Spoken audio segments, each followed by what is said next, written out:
This is your home for St. Cloud State hockey, keeping you up to date on the NCHC. One-timer coming, they score! Ripped in! A bomb from Pervix!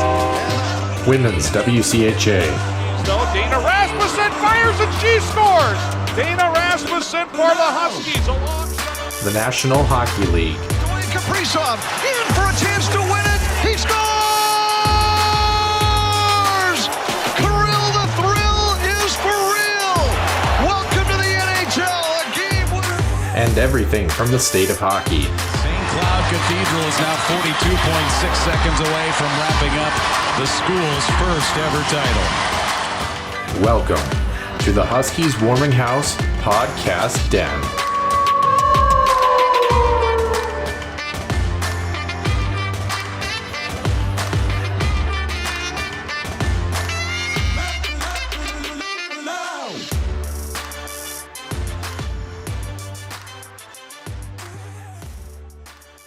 Welcome into episode number 79 here on the Huskies Warming House podcast. It's our Healthy Scratch interview for the week, and we have a bit of a different one for you this week. We've got a guest joining us that's not a traditional St. Cloud State Huskies hockey fan, but a very knowledgeable Minnesota Wild fan.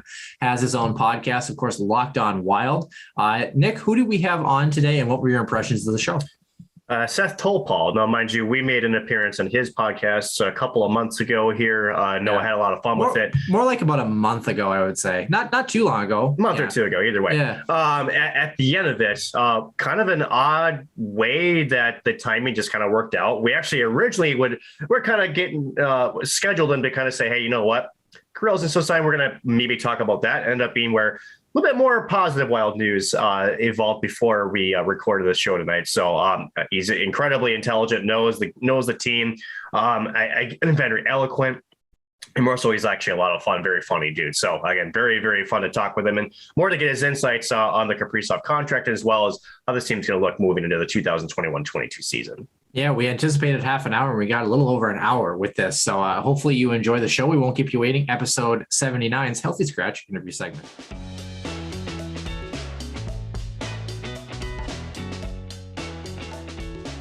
Welcome back to the Den, Husky Warming House podcast fans. It is episode number 79. And with some giant news from the Minnesota Wild, we are happy to welcome back Locked On Wild host Seth Toupal. Seth, again, thanks for joining us. I'm not going to lie to you, Seth. When we first scheduled you, I really thought this was going to be a much different segment than it is. But I think we would all in this chat would agree this is probably the better option to talk about how finally the Wild do sign Kirill Kaprizov to his now new deal. Yeah, I mean, it could have been a very different look, too. I had gotten to the point as this negotiation wore on where I was just keeping the lights off and was just sitting in like the corner of my apartment, just really like wallowing in it. And so this has been fun to like be able to actually like leave my apartment and be amongst the public now that I don't have to worry about this anymore. And the deal is finally done, and I have just been enjoying it ever since. You know, COVID keeps some people from leaving their apartment, but Kirill Kaprizov has kept you from leaving yours. So that's exciting. Seth, it's a pleasure to welcome you on the show. Of course, you have your own podcast, who is much, much more successful than ours. I believe the first time that we met, it was kind of humorous. We were just hitting 10,000 audio listens, and Seth said, yeah, I had that last month. But anyway, nonetheless, Seth, what kind of podcast do you run for the listeners, and how has it been going? Thank you for asking, and thank you for having me on, fellas. Locked On Wild, a daily podcast right around 20-25 minutes or so every day. And, you know, obviously with a daily podcast, it is a much different adventure than a weekly or like twice a week type podcast. So a lot of times what we are doing and what I've started doing, especially here to finish off the off season, is just trying to get different perspectives from people. And so that way you may have one idea that you really hit on over the course of a week, and you just get multiple people throughout the industry, throughout the podcast world. You get their opinions on it. And it ends up leading to getting a lot of different perspectives that you're able to cycle through throughout the course of a week. So now that training camp is beginning here this weekend, we'll be getting preseason games starting up this weekend. we're going to be able to dive back into the nitty gritty, the ins and outs, who played well, who didn't. And so that's going to be exciting to bring some of that back. We're planning to do postseason or post-game podcasts in addition to our daily hits. So that is going to be a little bit of a large piece of toast for me, but I love doing it. And so we just want to continue to bring as much info as we can throughout the days and the weeks. And biggest exciting thing is that we just hit YouTube this week. So you get a chance to see this in addition to hearing this Monday through Friday on the Locked On Podcast Network. And which one of those is better, Seth? The face or the audio? Honestly, I did not realize I make as many faces throughout the course of a podcast as I do, which led to, if you look at the episode that was posted today, reacting to Kirill Kaprizov signing his extension, it's one of the most amazing faces I think I have made through the course of a pod. I can't replicate it. Like, it just happened on its own. I don't know what I was saying to get to that point, but it's definitely fun to then scour through and be like, okay, that's the thumbnail for today, because I don't know how I made that face and I don't know the context. So that's just the perfect way to key this in.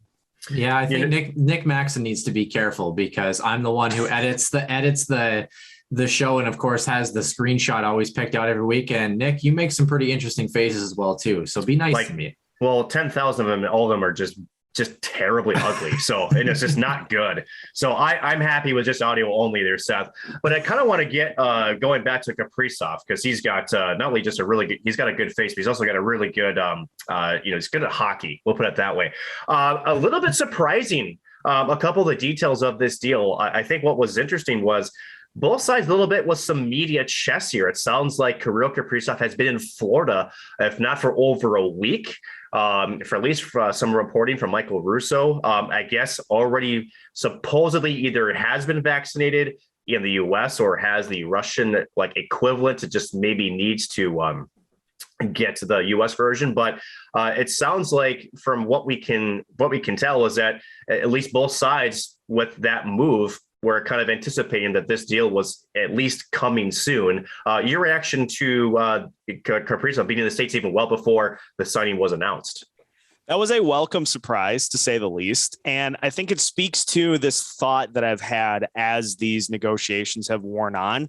Now, I preface that by saying I don't necessarily have any sort of intel on this. It's just kind of a gut feeling, is that those comments that Bill Guerin made at the prospect camp, with saying, we are prepared to move on with this team as it currently exists.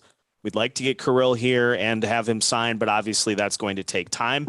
I think those comments kind of held some weight. And yes, if he is vaccinated and is already having done the quarantine period, that means that he probably was in time either at or a little before the prospect showcase even started.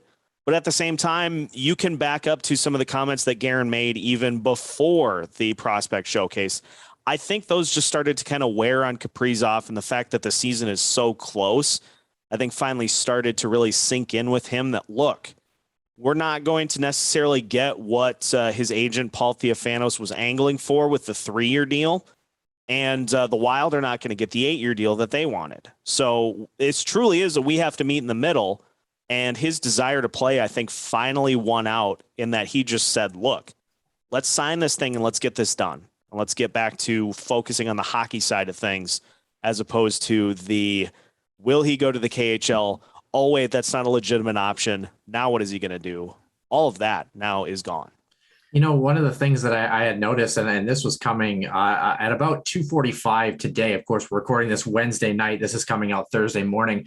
This is from Minnesota Wild PR, and it said the groups for the first day of Minnesota Wild training camp. Group A takes the ice at 9 a.m. tomorrow. Kirill Kaprizov's name was amongst that list. But let's talk about the contract itself, because I know that it was a discussion for the entire summer, quite obviously, about what was going to be the term, and then more importantly, what was going to be the price point where they're going to be signing signing bonuses? Were there going to be, any no trades, no move clauses attached to that? 5 years, $9 million, a no trade in years 4 and 5. What are your thoughts on that contract, Seth? Do you think this is an overpay by the Minnesota Wild? Are they investing in the future? What are your thoughts?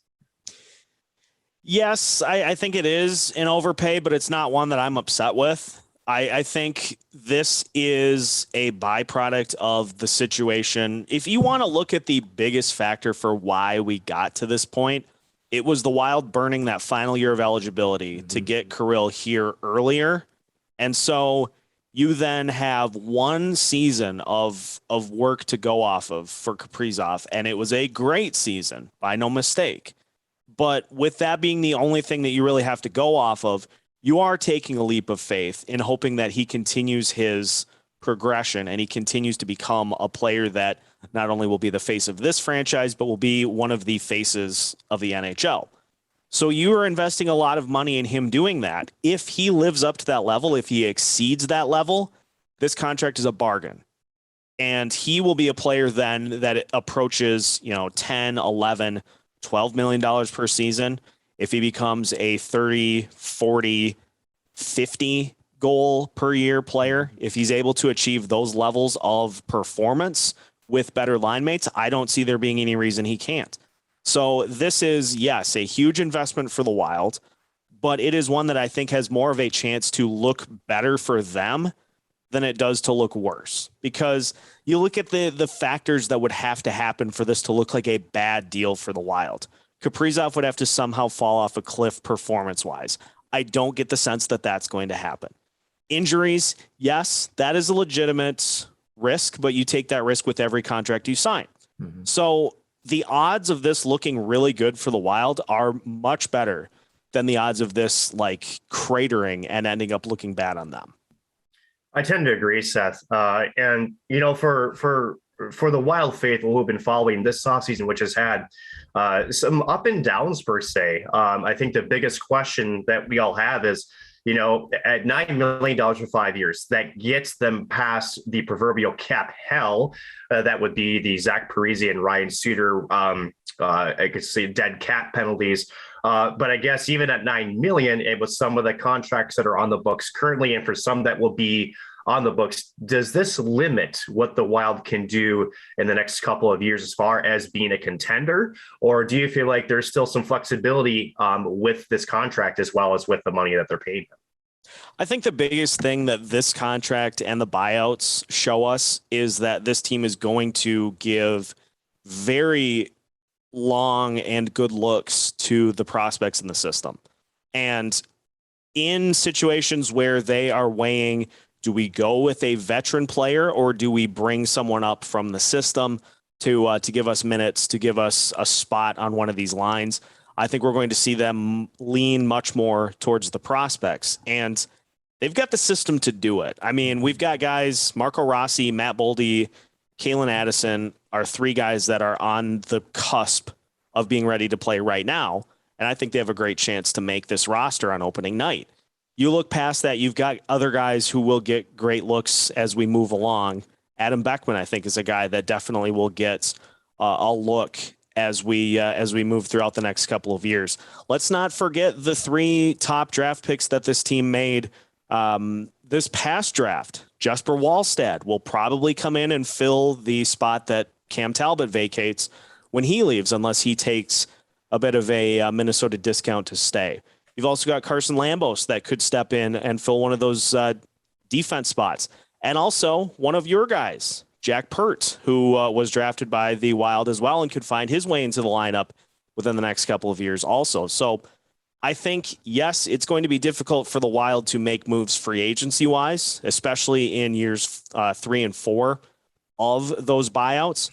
But at the same time, that just means that we're going to see these young guys get a much-deserved chance to take some of those minutes.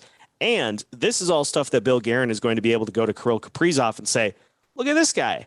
He is playing great, and he's going to allow us, if he continues at this level, to take some of the money that we would give to a veteran and give it to a more prominent free agent once the buyouts go back down. So it is all connected, and I make no mistake.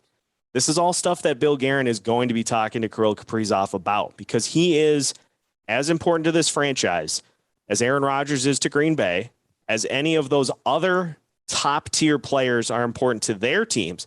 And they all get put in these management decision scenarios too. So he definitely is going to be part of this process as well.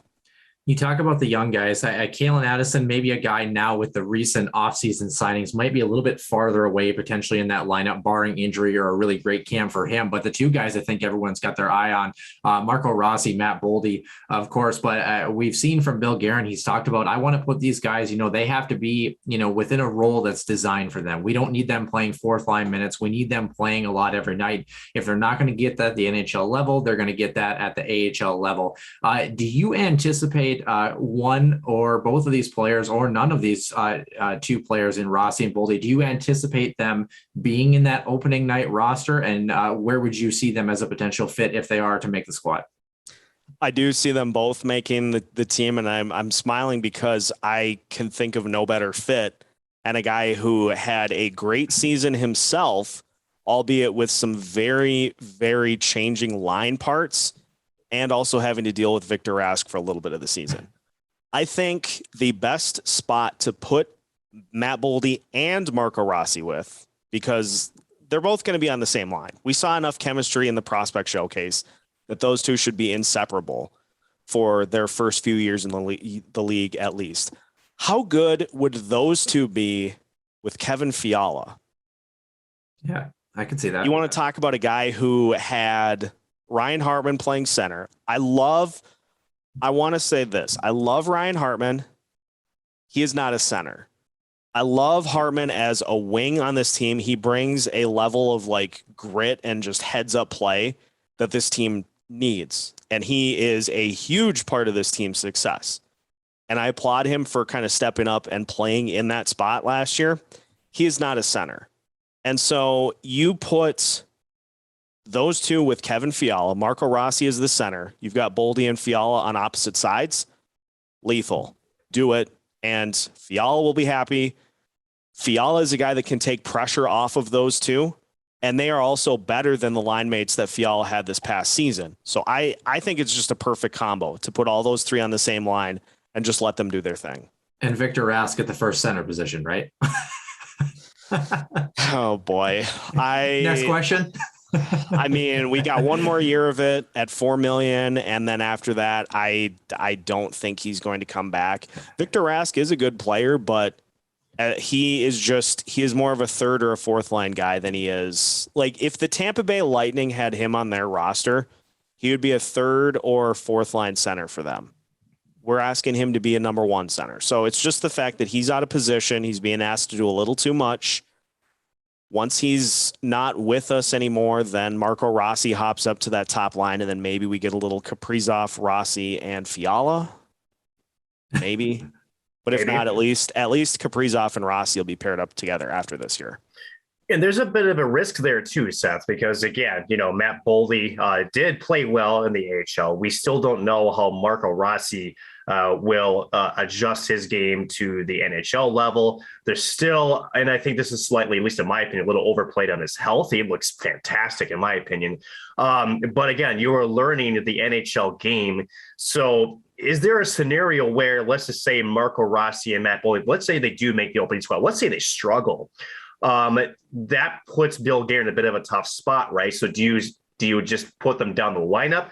Or, as Noah alluded to, do you make the tough decision to maybe send one or both back to Iowa to get them minutes, to get them, I guess a little bit more experience? Is there a lot of pressure on these young players to really be some of those missing pieces the Wild needs, that youth, that skill to maybe elevate the team where in a spot they maybe didn't have last season? I think there is. And this underscores the fact that this year in and of itself is just such an oddity with what is coming for this team. The fact that you got that cap relief this year, but don't have it really at all next year. And then 2 years and 3 years from now, there is no cap relief at all. And so you've got this weird kind of 1 year window to really try to do something. But at the same time, if you aren't going to, or you don't feel like you're going to be a legit Stanley Cup contender, which honestly, with the way the Western Conference looks and the fact that the Pacific Division has one good team, I still think that the Wild could find themselves in like fourth in the Central and still make the playoffs. It's going to be difficult because they got the full schedule, and I know that point has been made a lot, but it is definitely a legitimate one that they're playing the entirety of the NHL. So that regression of not playing the West so many games and kind of coming back down to earth a little bit is definitely there. And there is going to be a learning curve with those guys. I mean, we don't get everybody to come up like Kirill Kaprizov did and just light it up from the moment they step on the ice. There's a legit chance that Boldy and Rossi both could struggle when they come up. I think with the way that this team is going to be structured with all of these dead cap hits, I think the patience needs to be there to allow both of them, when they're given the opportunity, to kind of fight through it. Because, the other options you have are guys like Kyle Rau. Nick Bjugstad is another veteran that this team re-signed in the offseason. And if you are telling me that you're going to get a guy like Luke Johnson, who I know is not on the team, but basically filled that role this last year of that just depth AHL guy that was come up and take minutes. If you're asking me if I'd rather have those guys play as opposed to a Boldy and Rossi who might not be ready, but could be better than those guys almost immediately, I'm going to go with those two every time, even if they don't necessarily play well to start. Yeah, the one piece that you had added to, and obviously when you talk about struggling, one of the things that you see, especially with offensive-minded players like a Marco Rossi, Kirill Kaprizov when he comes in, although I thought he got better as the year goes on, that's the defensive side of the puck. And I think when you mentioned that unit of Boldy, Rossi, and then Kevin Fiala, there's, I guess I'm wondering where's the defense on that one, because they are so offensively gifted as well too. My question to you is this. When you look at the Minnesota Wild depth chart, you bring in Freddie Gaudreau, as you mentioned, Nick Bjugstad resigns. Nico Sturm is one of my favorite players, a great bottom six forward. Marcus Foligno, Ryan Hartman, of course, Zuccarello, Eriksson Ek, Kaprizov, and Greenway, as well as whoever's going to fill the remaining slots in addition to Victor Rask. Is there a forward in this group that you feel has yet to take the next step out of the guys that are there? I know a guy like Jordan Greenway comes up a lot. He's got a lot of facial hair at this particular point. But is there a guy on your list that you think still has yet to elevate his game to the next level? I'm going to give you two. I think Greenway is probably the expected answer for this, just because it seems like he's put it together in pieces. And just hasn't really quite put the whole thing together yet. And he still doesn't seem like he uses his physicality as much as he should. So he's definitely a guy that I think, and probably with the fact that his current deal is up after next season, and it's something like a 2-ish million cap it. Yeah, it's pretty minor, but at the same time, maybe the Wild end up deciding that they have seen all they need to see, and they don't end up wanting to pursue that any further. That will impact, if he doesn't perform at a higher level, that'll impact his next contract, wherever that may be, if it doesn't end up being here. The other guy, and this stems kind of from what I have heard from his previous stop, is Freddie Gaudreau seems like a perfect candidate for this as well. From what I've heard, he really showed some nice flashes in Pittsburgh and just didn't really, for whatever reason, get the minutes to really put it all together. And with, you could look at in a matter-of-fact way that Gaudreau is directly replacing Nick Bonino. We all know what Nick Bonino did for this team last year. And so if they want to give Gaudreau those minutes and see what he's capable of doing, that's a good opportunity for him to really blossom as well. I am as high on Nico Sturm, Noah, as you are. In fact, on Locked On Wilds, we are doing a segment of bold predictions. I predicted 20 goals from him this season, just because I think that his stock just continues to rise, and 11 goals in 55 games. If you stretch that out over 82, that's 18 goals. And so you throw in a couple of empty netters, couple of 2-on-1s, things along that line. I think it's very attainable, and especially with the departures that the Wild have had and some of the new faces coming in and the potential that there will be some younger players that get minutes on this team, he's going to be asked to do more, and I think he's more than capable of doing it. I think the big question, if we take a step back here, Seth, is now with Kaprizov signed, we have an idea of some of the roster spots there. Obviously some positions there, but I think the big question for Wilds fans is, again, I think the 3 and 4 year cap, absolute, dungeon is haunting these fans, especially with the prospect of the salary cap not giving the Wild any help. And how Minnesota is this to finally get a franchise player to have a pandemic that halts the salary cap where you get them paid, but maybe now you can't afford anybody else. It just makes so much sense in the world. Hashtag Timberwolves know so well as well. So, but on a separate note, is this team, the way it's constructed now, could they contend for a Stanley Cup? I think there is a dark horse chance possibly there, but I'm curious to your thoughts as you mentioned, the schedule now opens up.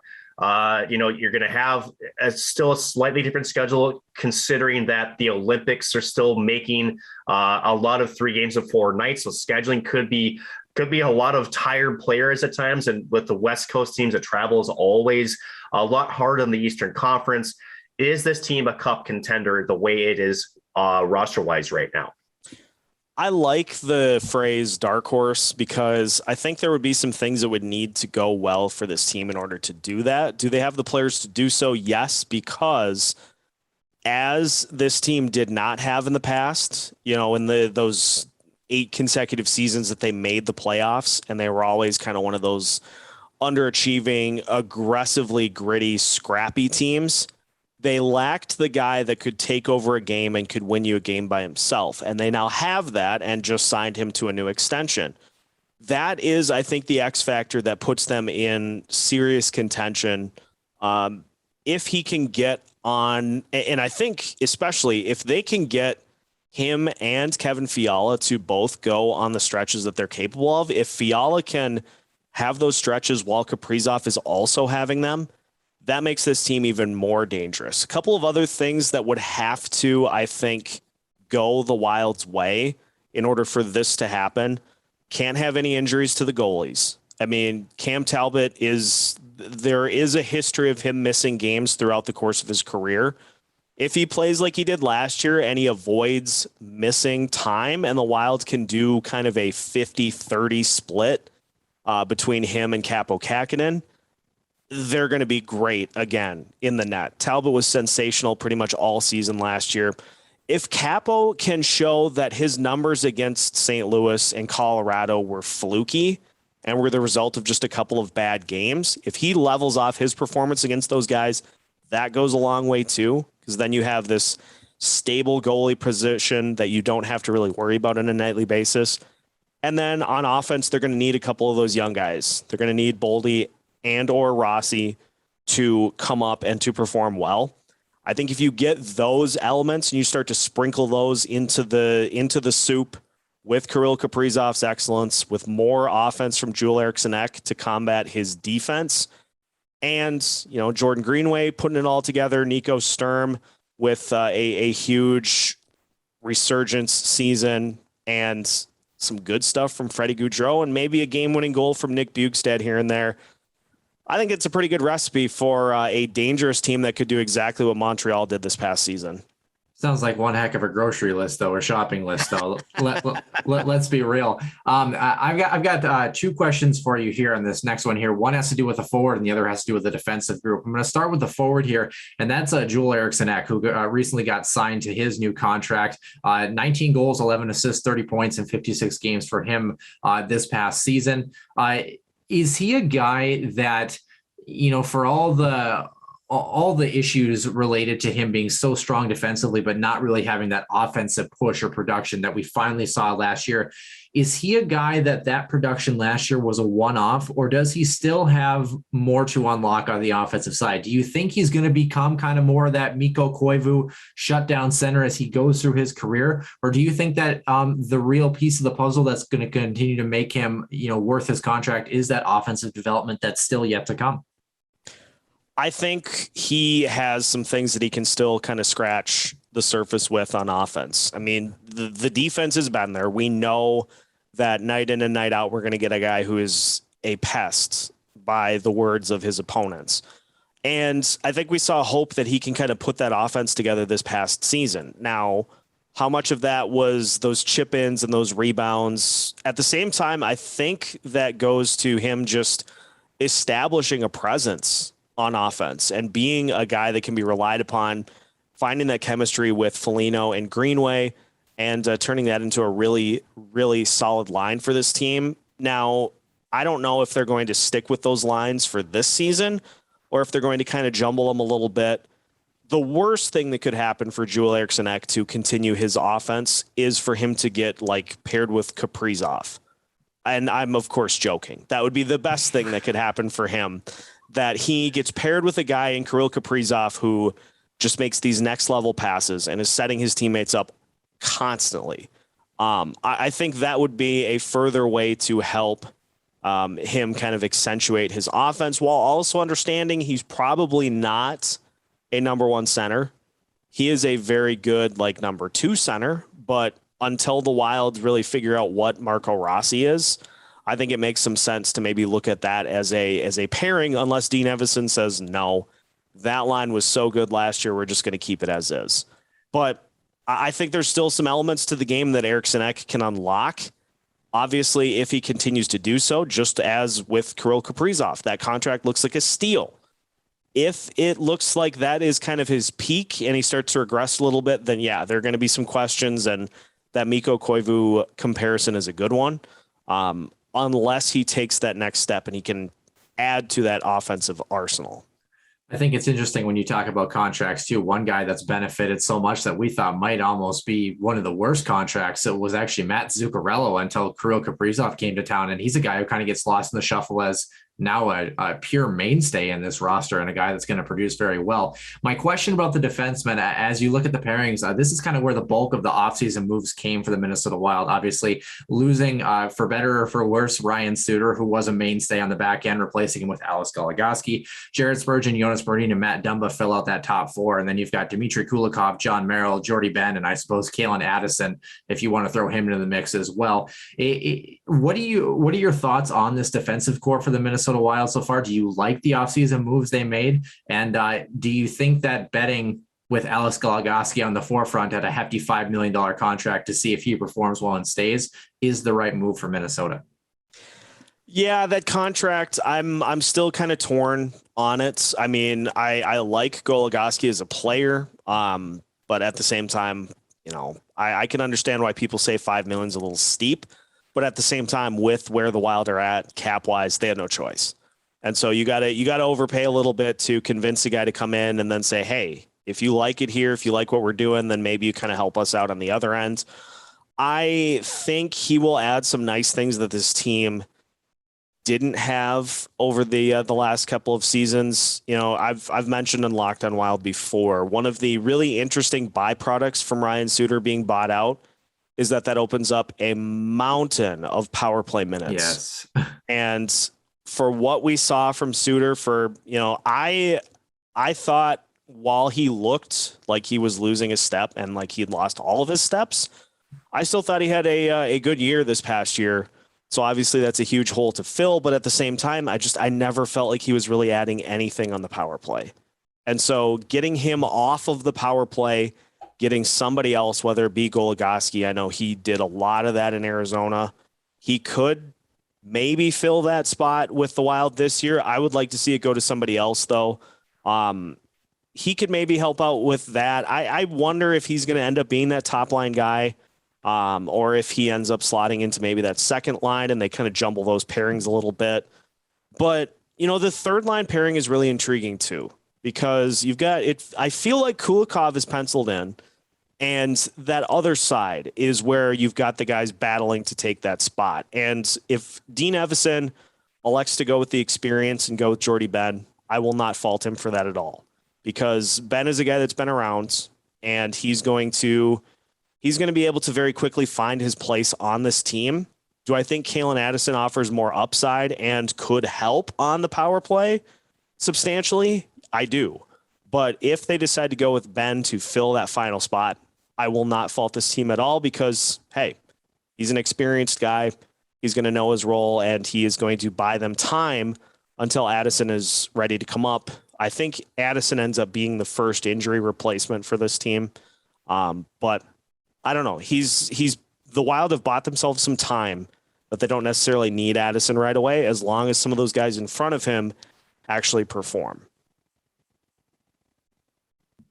So, Seth, what I wanted to follow up on that a little bit was, on the power play a little bit, I think we can both agree that Matt Dumba still is PP1, at least as of right now.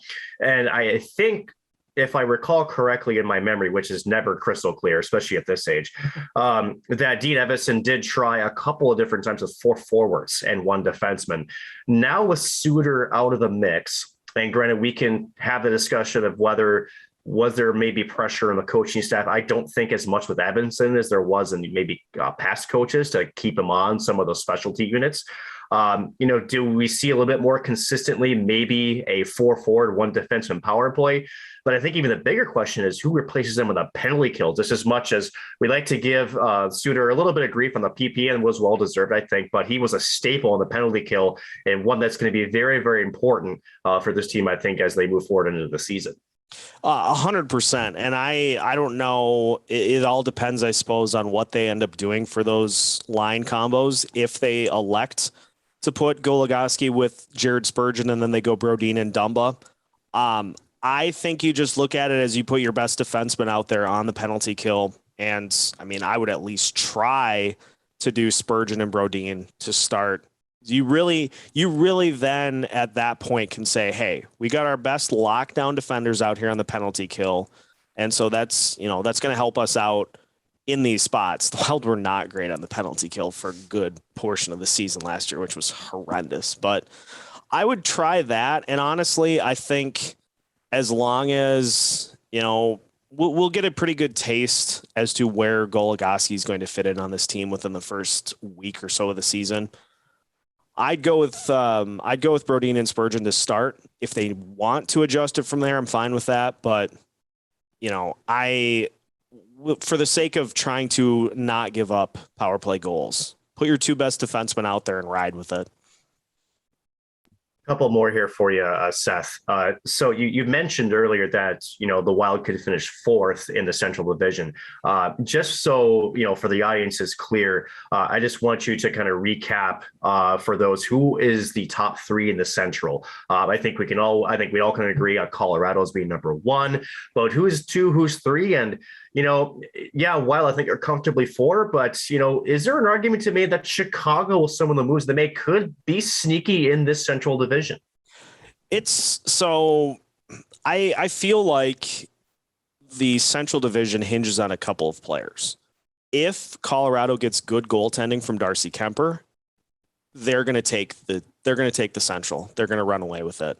If he struggles, though, and we look a month into the season and say, boy, that was not a good trade, and they're kind of scrambling to try to fill that goalie spot, wide open. Because while I say the Wilds could finish 4th in the division, I think there's really not a huge separation between any of the teams 2 through 5. I mean, you got St. Louis, who is kind of rebuilding, I guess, but still call the Blues our daddies. I mean, they just destroyed the Wild last year.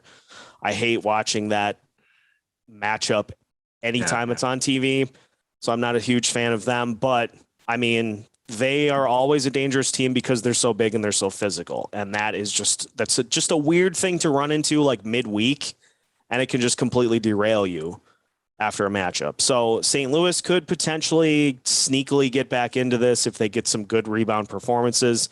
Dallas was just so hurt and so not in it up until like the last 2 weeks of the season last year. If they are any bit more consistent than they were last year, they'll be tough.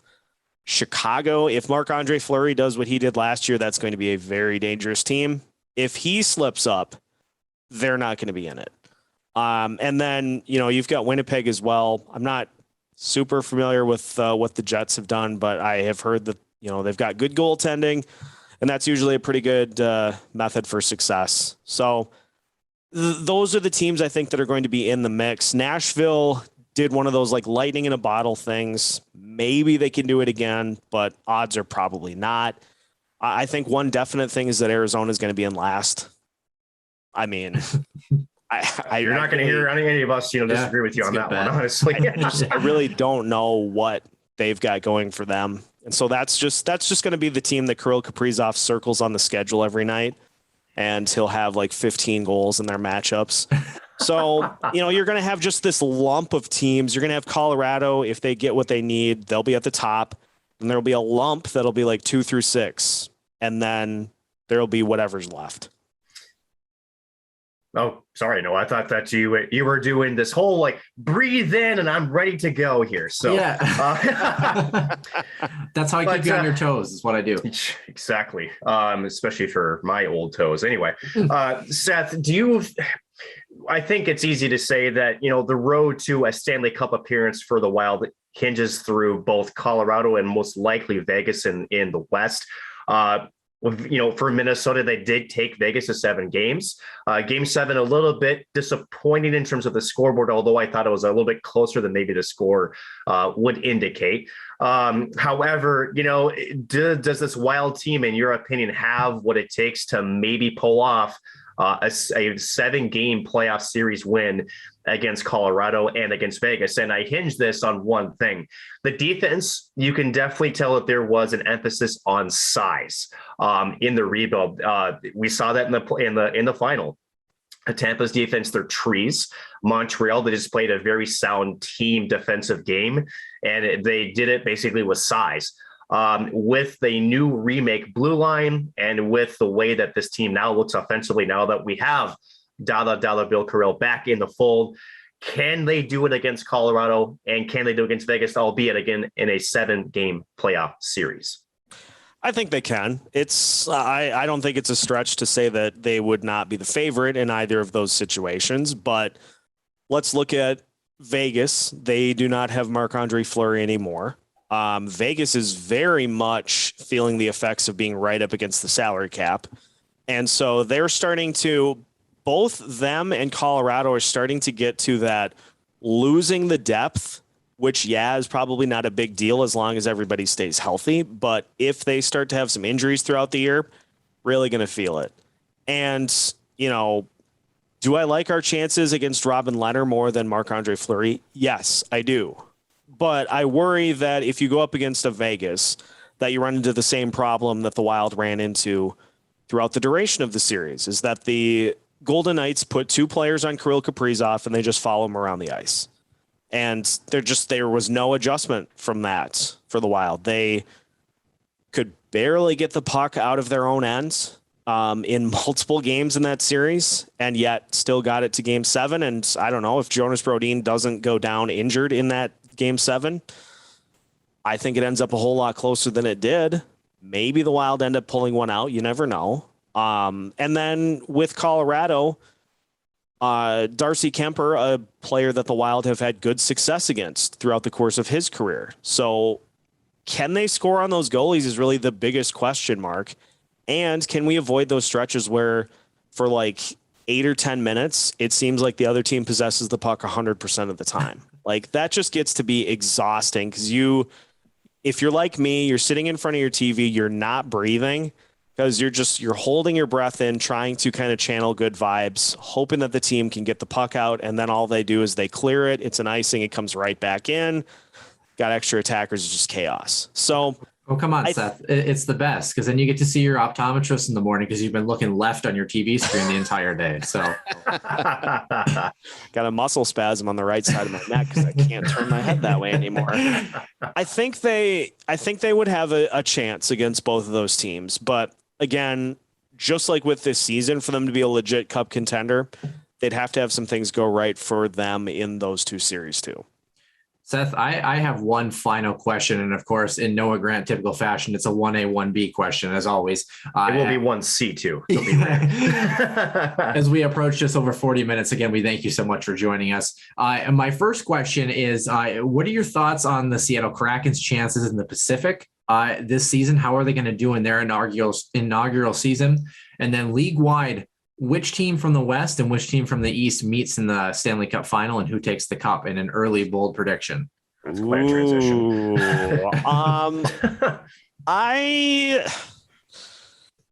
I'm going to give Seattle the benefit of the doubt because the Pacific still contains Anaheim, San Jose, and the LA Kings.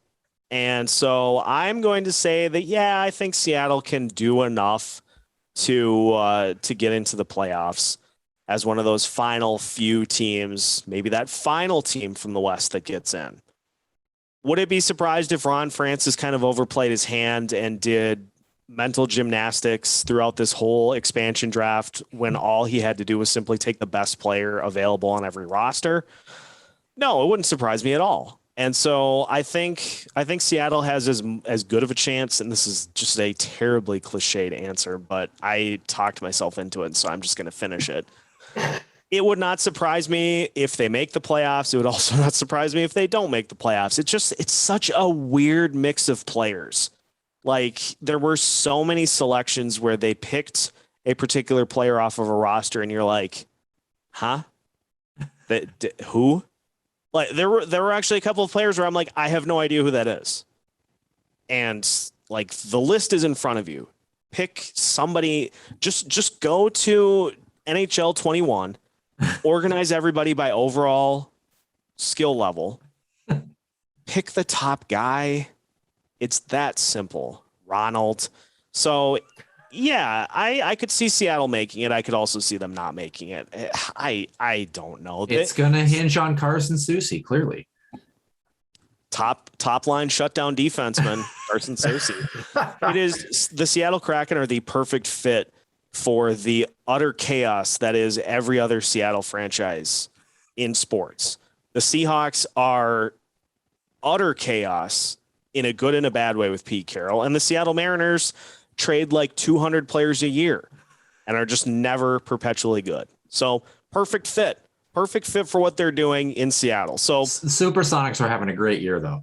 That being said, I am picking the Seattle Kraken to represent the Western Conference. No, I'm kidding. There's hot takes, and then there's like, press bar on fire takes. So, oh my gosh, spicy. I think the Timberwolves have a better chance of, putting on skates and putting a competitive Yikes. So contenders from the East and the West. From the East, I'm going to go with the team that got the guy that I wanted the Wild to get to play a center spot, if not for the guy that is their top center that is probably going to leave that we could then sign afterwards, the Florida Panthers. Ooh, okay. So yeah, I'm going with the Florida Panthers in the East. I am going to go in the West. I like the part where when I ask you the question, you're biding your time with your in the West, the conference in which there are teams. I might select someone. There is a team in the West that plays in the mountains, and their goalie is Darcy Kemper. And so I'm going Panthers, pick. Avs. And I'm going with the Panthers to win, sweep. Do you remember, Seth, a random trivia question? When is the last time the Florida Panthers made the Stanley Cup final? You just took my comment. God damn you. And there why were do I feel like this is a 90s answer? There were a lot of rats on the ice, and it was my birth year. I wasn't even born yet, actually. 19. They were swept, if that helps you. So this would be revenge sweep. Would be. It is 1990 something. I can't pin down the year. See, my hockey fandom has started within the last probably seriously 3 years. It is So it is 1996. If I'm not mistaken, was it not the Colorado Avalanche that beat them? Is that am I mistaken on that? I'll look it up. You are not. You're not. The Colorado Avalanche did beat the Florida Panthers in the Stanley Cup final to give Colorado their first franchise Stanley Cup since moving from Quebec. And how funny would that be for Florida to get their first franchise Stanley Cup against Colorado? That'd be actually kind of a fun little history nugget too, wouldn't it? Was that the year that Yui Krupp scored the game? That was Yui Krupp from the point. Yeah. Yes, it was. I'm telling you, we need to make revenge sweeps a thing. Speaking of revenge, my last and final question, Seth, is I have to get your take on the revenge offer sheet from the Carolina Hurricanes to Marc Bergevin's Flow and the Montreal Canadiens, who sit on their hockey thrones above the northern border. There's two parts of this, right? First of all, there's the offer sheet itself, which is the player, the amount that was offered. And then there is the pettiness, the execution of the announcement, and every golden nugget that came with this that was just, I think, just brilliant comedy from the Carolina Hurricanes. But I am very curious as to your take on first the news of it, and two, the after fact, both from the social media, then of course, Montreal not matching. Insert Kevin Malone, it's just nice to win one gif for the Carolina Hurricanes, because they had an off season and it was not a good one. I mean, you lose your starting goalie because you get petty and you don't think that he's worth the contract. And so he goes and signs for less than he wanted with the Detroit Red Wings. They were just saving up for Kotkaniemi. That's why. I mean, Anthony D'Angelo. I wonder how good of a lift Bergevin got after that news came in. Because people that are like super workout in tunes, a good way to get frustration out of the system is to go just move the earth. And so I'm sure he did. It was just so amazing to watch the Twitter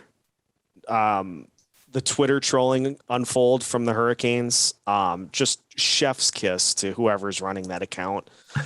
And so, hockey aside, it's something that Bergevin's going to have in the back of his head. And if the opportunity ever presents itself for him to get even, he will do so and then some. Like this is not quite Seattle Seahawks taking Sidney Rice and then the Vikings taking Steve Hutchinson.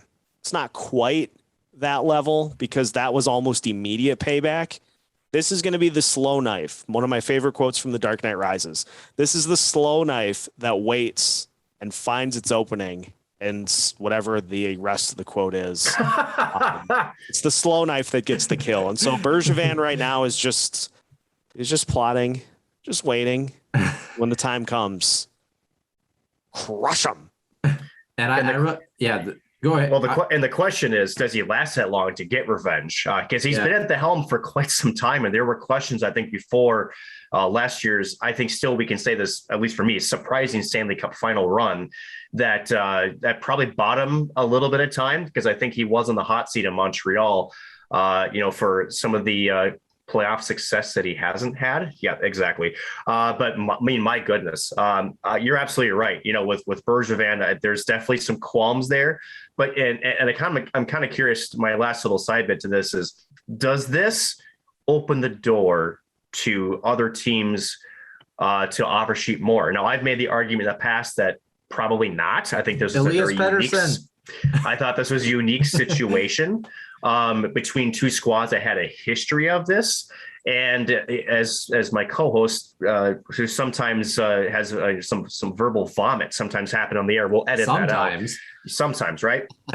With Elias Pettersson, there's no question he would be a target for a lot of teams in a non-pandemic salary cap structured year. But again, you ruffle feathers when you do it this way. the offer sheet, you're essentially stealing away a player that a team drafts that you develop. Again, he was the 3rd or 5th overall pick when he was drafted by Vancouver. So it is kind of that knife in there. Do you think we see more offer sheets in the future, or do you think this is just a very kind of specific situation to two clubs? Well, if Bruce Boudreau ever becomes the general manager of a team, he brilliant. Will do it to the Wild. I don't know. It's fun to get petty GM season, and you get these feuds that go all the way up to the press box. But yeah, I think at the end of the day, it is something that it's fun that we get to see it happen as infrequently as it does, because when it does happen, it becomes that much bigger of a deal. It's where people are like, right. Holy cow, what is going on? So it's fun every time. And I don't know, it's given me a whole newfound respect for the fact that not only do players on the ice sometimes not get along and fight each other, GMs do it too. And you thought spooky season was interesting. I have actually one final question, as always, of course. And I'm going to start with Nick Maxim for my question. Nick, we're going to do it right here, right now, because we are getting ready for Minnesota Wild hockey here. Where do the Minnesota Wild finish in the Central, position-wise? Oh boy. No. I actually am going to go as high as 3rd.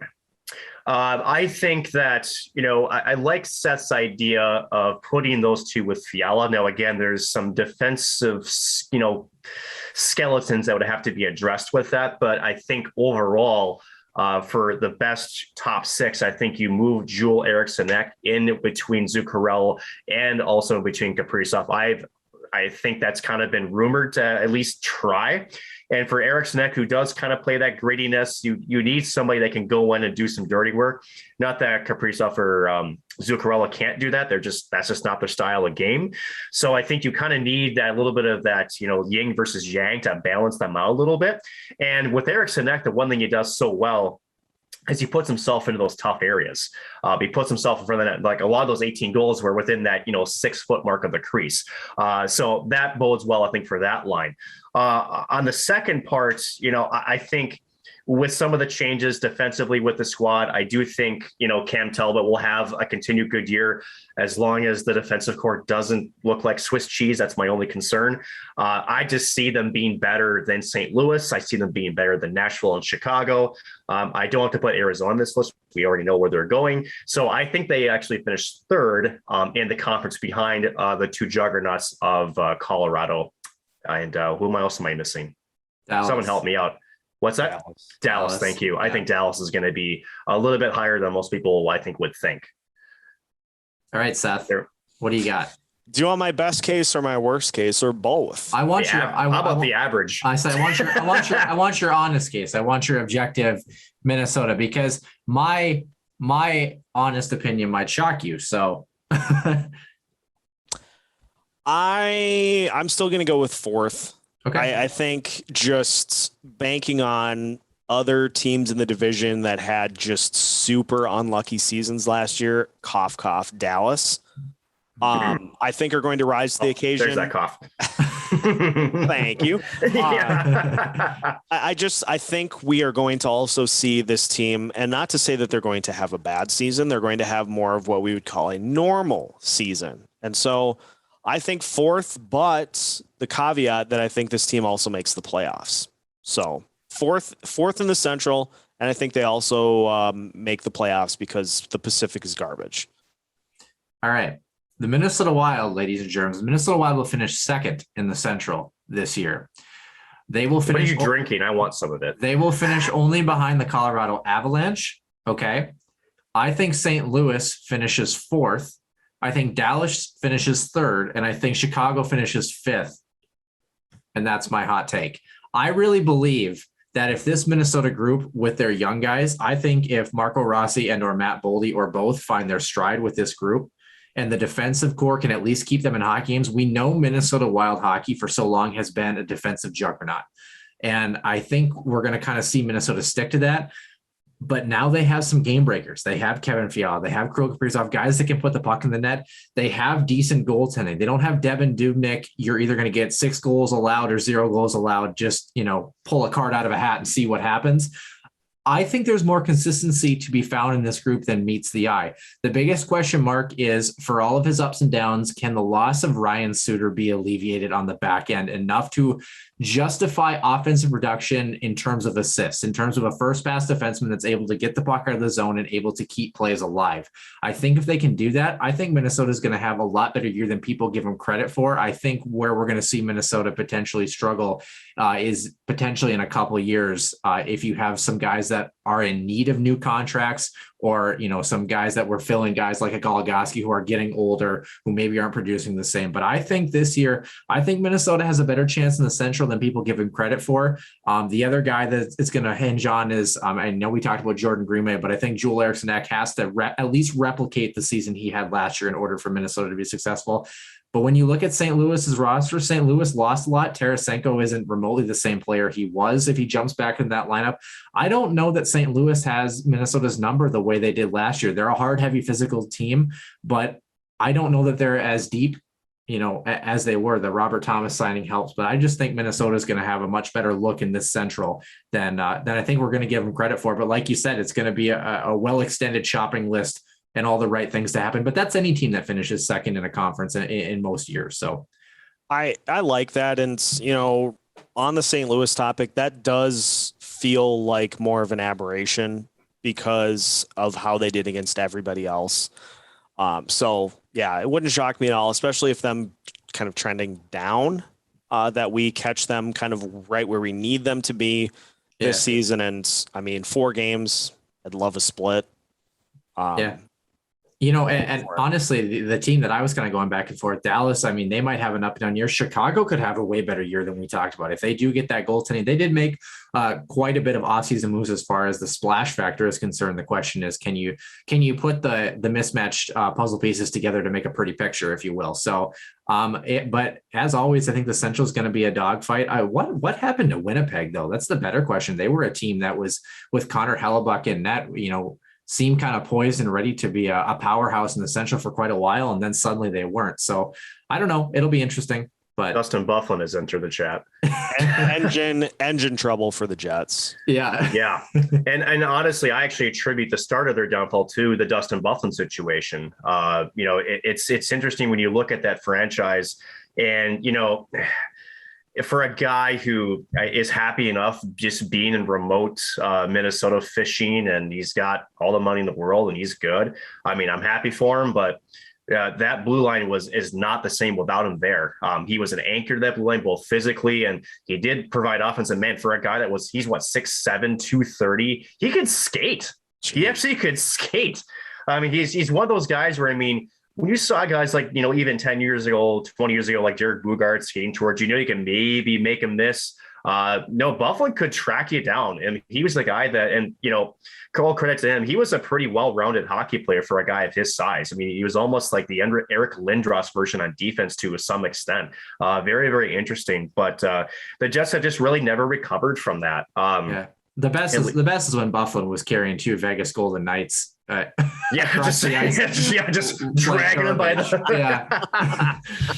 It's like, it's okay. I got you. That's how I feel about St. Cloud State. I'm sure they're going to grab both of us at one day and just, all right, get out of here. That's enough. Exactly. So, but speaking of being enough, Seth, we told you we were going to have you on for half an hour. We just hit the 1 hour mark, just past it actually. So, so we appreciate you coming on. We wish you the best of luck. Before we let you go, Locked On Wild, of course, is your podcast. Anything exciting coming up in the next week for your show business? As they say, fellas, time flies when you're having fun. So appreciate you having me on here tonight. Tomorrow on the Locked On Wild podcast, the CEO of 10,000 Takes joining the show to talk a little bit about their meteoric rise to where they're at now. We also talked about potential replacements for the Bonino bit, if the Bonino bit continues, or if it kind of has to get shelved. I gave what I thought was a pretty good replacement for this year.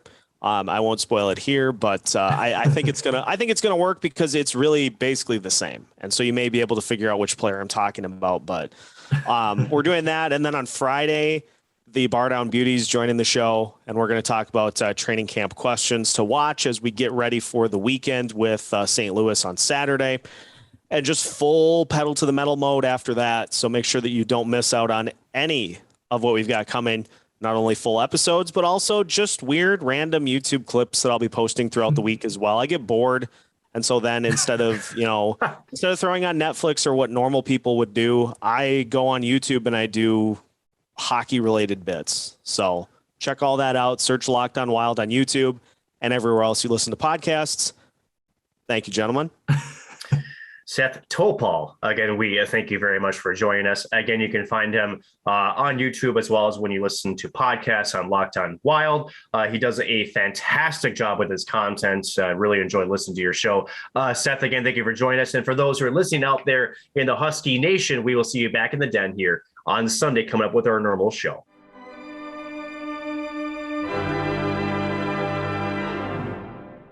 And once again, Nick, always fun to have a guest in the den as always, and a bit of an interesting look. Nice to connect with people in the media world and the podcast world too as well, and talk some Minnesota Wild hockey, especially before we get ramping up. We are pretty much a week and a half away now from some college hockey on the docket. Pretty exciting with that. We have our guests scheduled for next week related to college hockey. We'll get to that in just a second. But Nick, any final thoughts on our interview with Seth and what's to come for the Minnesota Wild?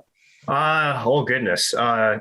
Darcy Kemper was a large part of his reasoning for Colorado being successful. I'm surprised the names McKinnon, Landeskog, or Rantanen never came out of his mouth. But to his defense, the depth in Colorado is actually kind of suspect. But and more so going back to you, second really in the Central. Can't believe that. Anyway, so it'll be fun to actually start in a couple of weeks. Again, the Wild startup was it a week or two after, not three. Yeah, well, I can't even count anymore. Technically, when this show releases, we record this on Wednesday. When it releases on Thursday, that's when training camp starts. So, and Kaprizov will be on the ice, which is very cool. Very, very good discussion on the squad. I think we all have a positive outlook on this season. Just more so do the pieces of the puzzle come together to make that picture, as you mentioned, Noah. Yeah, it'll be interesting to see. Obviously, I think the 28th is the first preseason game, and then October 9th is the last exhibition game, if you will, and then October 15th there in Anaheim for the home or the season opener, I should say, for the Minnesota Wild. So we're coming up with some hockey really quick. As always, St. Cloud State, they're getting ready for their matchup on October 2nd with St. Thomas coming up in a week and a half. And then next Monday morning, we are set to record with St. Cloud State men's hockey head coach Brett Larson. And we're going to talk about that upcoming series and the upcoming season for the St. Cloud State hockey group. That one will probably come out either maybe Monday afternoon or Tuesday morning. I haven't really seen. I have class right after we record that interview, so I won't be able to get it up as quickly as I would like. But other than that, it'll be up very much in time for you to listen and get your bearings before the Husky season rolls over and before St. Thomas plays their first ever Division I hockey game. So, Nick, do we have anything else to add here for episode 79 before we say sayonara here? Bye. Sounds good to me. We thank our listeners for tuning into the show, and we hope to see you soon here in the den.